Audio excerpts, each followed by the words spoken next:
সবচেয়ে বড় দুর্নীতির কথা সমস্ত তথ্য জনগণের সামনে তুলে ধরব আগামী 7 দিনের মধ্যে। আর এই দুর্নীতির নায়ক অবশ্যই पांडवेश्वरेर गुणधर विधायक। अब धीरेन्द्र शास्त्री के बाद जितेंद्र तिवारी खोलेंगे 7 दिन में 7 पर्ची, वो भी विधायक नरेंद्र चक्रवर्ती की। या फिर अब ईडी के बाद क्या जितेंद्र तिवारी पांडवेश्वर विधानसभा क्षेत्र की हो रही कोयला और बालू व्यवसायी की पोल खोलेंगे कि जिस तरीके से उन्होंने खुले चुनौती दिया है कि 7 दिनों के अंदर ऐसी चिट्ठा रखेंगे कि पांडेसर के लोग आशंकित हो जाएंगे कि इतिहास के पन्ने में रचा जाएगा विधायक का नाम घोटाले के मामले में। ऐसे में सवाल उठता है कि जिस तरीके से जितेंद्र तिवारी ने ये बात कही सोशल मीडिया के दौरान, क्या वाकई में बालू के अवैध खनन जो हो रहा है पांडेसर के क्षेत्र में और कोयले की लिफ्ट जिस तरीके से भूमिका देखने को मिल रही है कुछ दिनों से ईडी की छापेमारी में, क्या वाकई में उससे भी बड़ा पोल खुलेगी?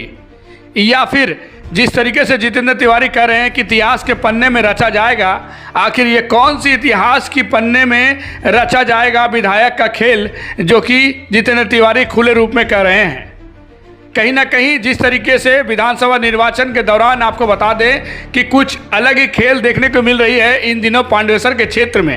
एक तरफ नरेंद्र चक्रवर्ती मीडिया को एआई के जरिए दिखा रहे हैं कि जितेंद्र तिवारी ने गायब थे और नरेंद्र चक्रवर्ती ने उन्नयन का काम काफ़ी तेज़ी से किया है और उन्नयन पचाली का काफ़ी कहीं ना कहीं देखने को मिला है पांडेसर के विभिन्न क्षेत्रों में। तो वहीं जितेंद्र तिवारी भी खुले रूप में आम जनता के बीच दिखाई है पांडेसर के विभिन्न क्षेत्र में जहां पानी की टंकी बनाई गई है, लेकिन उन्नयन पचाली के तहत कोई भी पानी देखने को मिल नहीं रहा है, जो कि वो खुले रूप में दिखा रहे हैं अपने सोशल मीडिया के दौरान। आखिर कितनी सच्चाई है या कितनी क्या है, ये तो आम जनता ही तय करेगी। लेकिन आपको हम सुनाएंगे कि किस तरीके से जितेंद्र तिवारी ने नरेंद्र चक्रवर्ती को घेरे में लिया और इतिहास के पन्ने की जो बात कही गई, उन्होंने क्या कुछ कहा, आइए आपको सुनाते हैं। नमस्कार। पांडवेश्वर विधानसभार इतिहासे सबचेये बड़ दुर्नीतिर कथा समस्त तथ्य जनगणेर सामने तुले धरब आगामी 7 दिनेर मध्य। और এই দুর্নীতির নায়ক অবশ্যই পাণ্ডবেশ্বরের গুণধর বিধায়ক নরেন্দ্রনাথ চক্রবর্তী।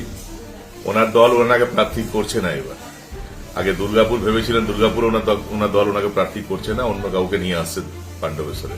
কিন্তু তারপরেও যে পাপ উনি করেছেন, উনি প্রার্থী না হলেও, প্রার্থী হন বা প্রার্থী না হন, যে পাপ উনি করেছেন, যে অন্যায় উনি করেছেন, সবটাই জনসমক্ষে তুলে ধরা উচিত, যাতে আগামী দিনে সমাজে কোন স্তরে এই ধরনের দুর্নীতিগ্রস্ত ব্যক্তিরা, এই ধরনের অত্যাচারী ব্যক্তিদেরকে মানুষ স্থান না দেয়।